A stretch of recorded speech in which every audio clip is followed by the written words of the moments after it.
Hi there! Do you ever struggle a little bit with getting your shadows in the right realistic way when you're doing your line and wash sketches?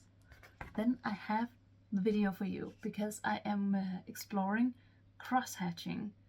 I love crosshatching and I think it's the best tool when you want to explore your line and wash florals even more and give them depth and movement and everything. So have fun and let's jump to the paper. In this video we are going to talk about crosshatching, and first of all I want to share with you what it is. So I brought a sketchbook here, and this is a pretty elaborate drawing of a peony. You can see how in the shadow areas there are some markings with lines crossing each other. That is crosshatching, and it looks super simple, and it is, but there's a few techniques that you want to master before diving into an elaborate drawing like this. I also wanted to show you that it can be used in line and wash. So even if we have this very loose, splashy watercolor style, having those cross-hatching shadows really brings the drawing even more to life. So this is a great way to lift your line and wash sketches even more. But it doesn't have to be elaborate like this. So let's just start out with how to do it beginner style. And what you want to do is create some lines that are next to each other. So this would be called, lines next to each other. This is hatching. And also a style in itself, or a technique in itself. Cross-hatching is when you do a few more here. Cross-hatching is when you actually cross the lines. So like that, creating a darker value over here than we have over here. And then of course we can darken it even more by doing more lines.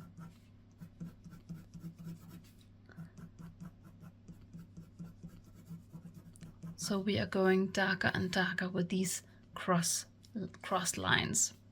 What we are getting with cross-hatching is a very nice realistic way of creating shadows, which is incredible. I want to show you a drawing here.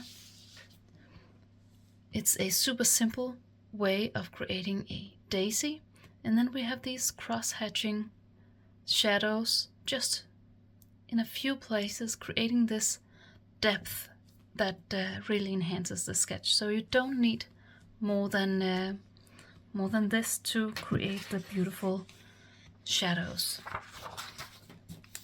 And of course you can practice this in a few ways. This is for example from my Patreon page, where I show the entire drawing and all the cross-hatching areas. So this is a full focus on that drawing.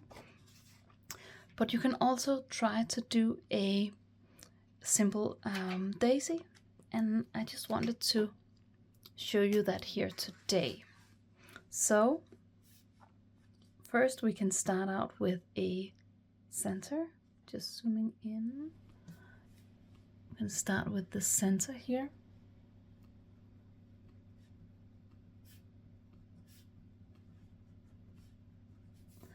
And we can give it some petals.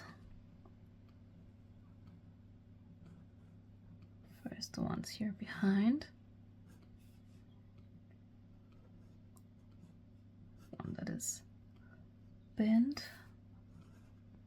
See, I'm just doing this very quickly and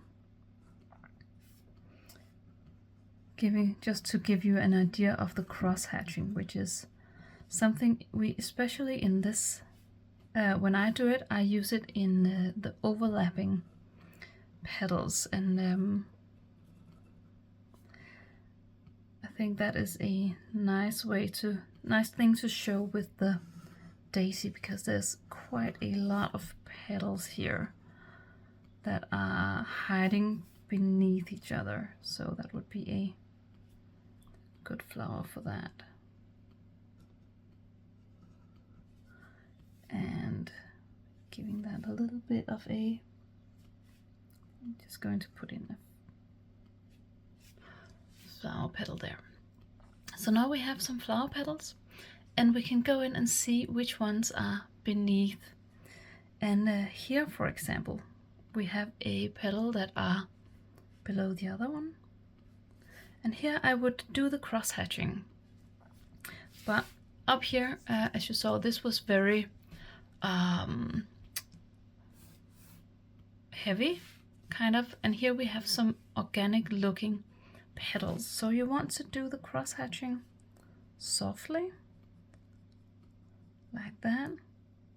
And then when you want to do first the hatching, and then when you want to do the cross hatching, remember where, or think about where the darkest area is, and that is closest to the overlap here. So you want to darken that area. Then you can do it here beneath.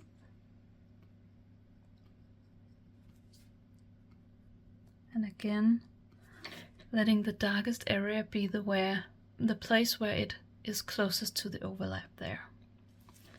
See, we can maybe do one more over here.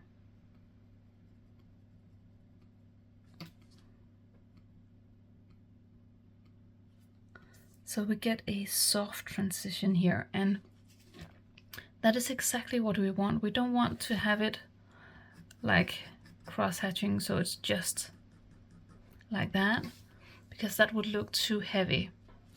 But we can use a lighter version of this when we are done making our shadows.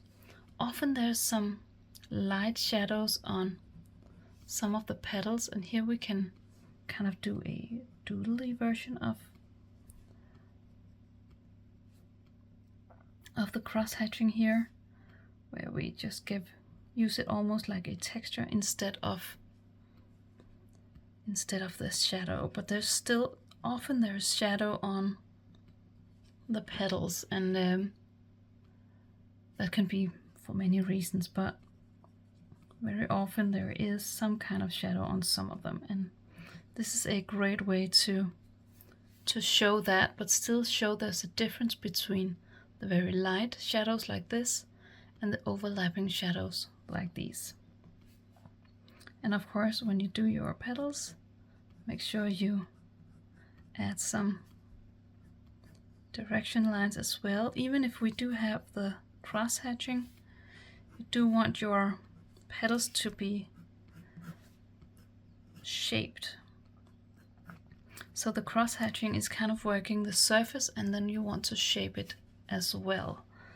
So different lines for different purposes. And no need to do it on all of them, but this was just to show you kind of the technique of it. So now there's just left to put some paint on this, and you are good to go with some cross hatching.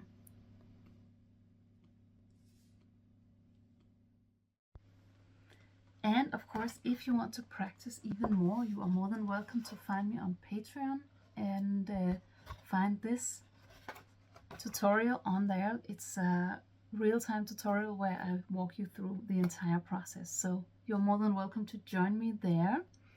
And then I just want to wish you a wonderful, wonderful day, and happy sketching.